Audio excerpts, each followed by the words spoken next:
বিসমিল্লাহির রহমানির রহিম। আসসালামু আলাইকুম। চলে আসলাম আজকে আমি আপনাদের সাথে একদম তেল ছাড়া পানি দিয়ে নরম তুলে আলু কুচকার একটা রেসিপি নিয়ে। একদম তুলার মতো নরম হবে তেল ছাড়া পানি দিয়ে। খুব সহজেই এই আলু কুলচাটা তৈরি করে নিতে পারবেন। একদম তুলার মতো নরম হবে।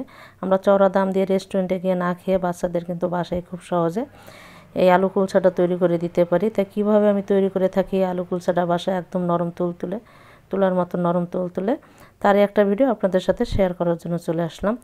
তা আমার যারা ফেসবুক পেজ থেকে দেখবেন ফলো দিয়ে দিবেন, লাইক দিবেন, শেয়ার করে নেবেন। ইউটিউব থেকে দেখলে সাবস্ক্রাইব করবেন, লাইক দিবেন, শেয়ার করে নেবেন।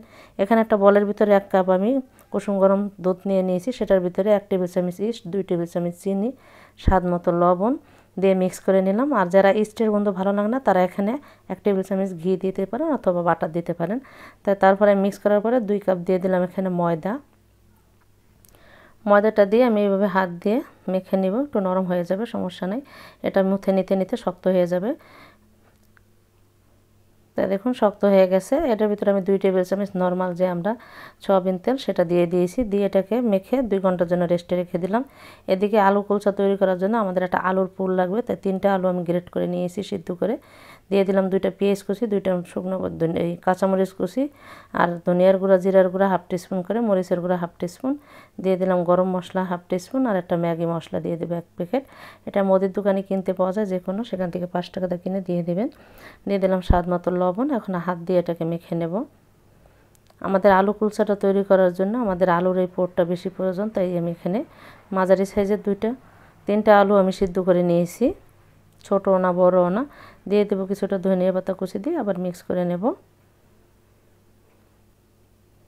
এটা হয়ে গেছে। এখন সাইডে রেখে দিয়ে 2 ঘন্টা পর আমরা চলে আসলাম। আমাদের ডোটা কিন্তু ফুলে দ্বিগুণ হয়ে গেছে। তাই এটাকে আমি বাতাসটা বের করে নেব। দেখুন একদম ফুলে কিন্তু টুইটপ্পর হয়ে গেছে। এখন বল থেকে আমরা এটাকে বোর্ডের উপরে নিয়ে নেব। বাতাসটা বের করে তারপর এটাকে বলের থেকে বোর্ডের উপরে নিয়ে নিলাম। একটু ময়দা ছিটিয়ে দিয়ে বোর্ডের উপরে এটা নিয়ে 2 মিনিটের মতন এটাকে মুথে নিতে হবে। এরকম করে মুথে নেবেন। তাই আমি 2 মিনিট এটাকে খুব ভালোভাবে মুথে নিয়েছি। এখন লম্বা করে এটাকে দিয়ে তারপর এটাকে লিচি কেটে নিব। আমি 6 ভাগে 2 কাপ দিয়ে ছোট মাঝারি সাইজের 6টা আলু কুলচা তৈরি করে নেব। তাই আমি 6টা লিচি কেটে নিয়েছি। তো লেচিগুলো আমার কেটে নেওয়া হয়ে গেছে। এখন আমি বলের মতো শেপ দিয়ে নেব।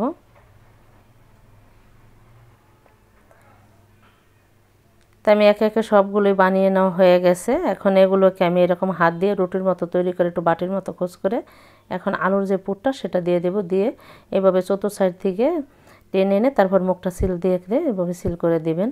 তো আমার একটা কিন্তু তৈরি করা হয়ে গেল। আমি আরেকটা ওইভাবে রুটির মতো করে খোঁজ করে তারপরে বাটির মতন খোঁজ করে নিয়ে এখানে আলুর পুরটা দিয়ে চতুর্থ সাইড থেকে এইভাবে টেনে দিবেন। টেনে মুখটা সিল করে দিবেন।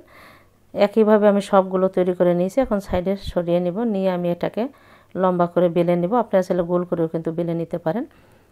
তাই আমি লম্বা করে এটাকে রুটিটাকে বেলে নিলাম। এটার উপরে সাদা তিল দিয়ে দিলাম আর দিয়ে দেবো কালো সরিষা। আপনারা চাইলে হাতের কাছে থাকলে দিতে পারেন, না থাকলে না দিতে পারেন। আর দিয়ে দেবো আমি ধনিয়া পাতা সুন্দর দেখানোর জন্য।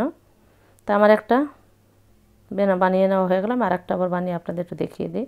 আমি এবার লম্বা করে নিলাম। দিয়ে দিলাম সাদা তিল, দিয়ে দিলাম কালো সরিষা, ধনিয়া পাতা কুচি দিয়ে আবার এটাকে একটু বেলে নেব। তাহলে একদম এটার সাথে লেগে থাকবে। এদিকে চুলায় ফ্রাই প্যান বসিয়ে পানি দিয়ে দিয়েছি। যেহেতু আমরা তেল ছাড়া বানাবো পানির ভাপে, তাই পানিটা বলক চলে আসছে। দিয়ে দিলাম কুলচাটা দিয়ে আলুর কুলচাটা ঢাকনাটা ঢেকে দিয়েছিলাম। কতটা ফুলে দ্বিগুণ হয়েছে সেটা আপনারা দেখেই বুঝতে পারতেছেন। এখন আমি এটাকে উল্টিয়ে দেব। তাই উল্টিয়ে দেওয়া হয়ে গেল। এটাকে আবার ঢাকনাটা ঢেকে দিব। ঢাকনাটা ঢেকে এটাকে 1 মিনিটের মতো রাখবো। রেখে আমি ঢাকনাটা তুলে এখন এখানে আমি বাটার দিয়ে দেব। এই বাটারটা আমি নিজেই তৈরি করে নিয়েছি। প্রতিদিনে যে আমরা দুধ খেয়ে থাকি 1 কেজি করে, সেটার আমি সরটা উঠিয়ে রেখে সেটার থেকে আমি বাটারটা তৈরি করে নিয়েছি। সেই বাটারটাই আমি আলু কুলচার উপরে এইভাবে লাগিয়ে দেব। তাহলে একদম তুলার মতো নরম তুলতুলে হয় এই আলু কুলচাটা। আর খেতে খুবই ভালো লাগে। বাটারের সুন্দর একটা স্মেল, আর খেতে খুবই ভালো লাগে। তাই আমার একটা তৈরি করে নেওয়া হয়ে গেল। আমি নামিয়ে নিলাম। তার একটা আমি পানি দিয়ে দেব। পানি দিয়ে পানিটা যখন বলক চলে আসবে তখন আমি আবার একটা আলু কুলচা বসিয়ে দেব। বসিয়ে দিয়ে এখন ঢাকনাটা ঢেকে দিব 3 মিনিটের জন্য। আমাদের একটা আলু কুলচা বানাতে 3 থেকে 4 মিনিট সময় লাগে, এর বেশি লাগে না। তাই 3 মিনিট পরে চলে আসলাম, ঢাকনাটা তুলে নিলাম। এটা কতটা ফুলে গেছিলো সেটা আমরা দেখেই বুঝতে পারতেছেন। উপর দিয়ে আমি বাটার ব্রাশ করে দিলাম। এখন আমরা এটাকে উল্টিয়ে দেব। উল্টিয়ে আবার এটাকে ঢাকনাটা ঢেকে দেব 1 মিনিটের জন্য। 1 মিনিট পর এটাকে আবার আমরা উপর দিয়ে বাটার ব্রাশ করে দেব। ওপর নিচ দোনো সাইডে বাটার দিয়ে দিবেন, তাহলে খেতে বেশি ভালো লাগে আর একদম তুলার মতো নরম তুলতুলে হয়ে থাকে। তো আমার এটা তৈরি করে নেওয়া হয়ে গেল। একে একে আমি 2টা ভেজে নিলাম, আর একটা ভেজে আপনাদের দেখিয়ে দিই পানি দিয়ে। পানিরভাবেই কিন্তু এই আলু কুলচাটা তৈরি করে নেওয়া যায়। এটা খেতে খুবই দুর্দান্ত স্বাদের হয়ে থাকে। আপনারা বাসায় কিন্তু ট্রাই করে দেখতে পারেন। বাচ্চাদের তো খুবই পছন্দ, যে কোনো টিফিনে দিতে পারেন বাচ্চাদের, অথবা সকাল বিকেল নাস্তায় কিন্তু আপনারা এটা খেতে পারেন। তো একে একে আমি সবগুলো ভেজে নিয়েছি। এখন আমি আপনাদের একটু দেখিয়ে দিই যে কতটা নরম তুলতুলে হয়েছে, সেটা আপনারা দেখেই বুঝতে পারতেছেন। একদম তুলার মতো নরম, আর বাটারগুলো হাতে আমার একদম লেগে আছে টলটলে বাটা। আর কত সুন্দর একটা ফ্লেভার যে আসছে বাটারের, সেটা আপনারা নিজেরা না তৈরি করলে বুঝতেই পারবেন না।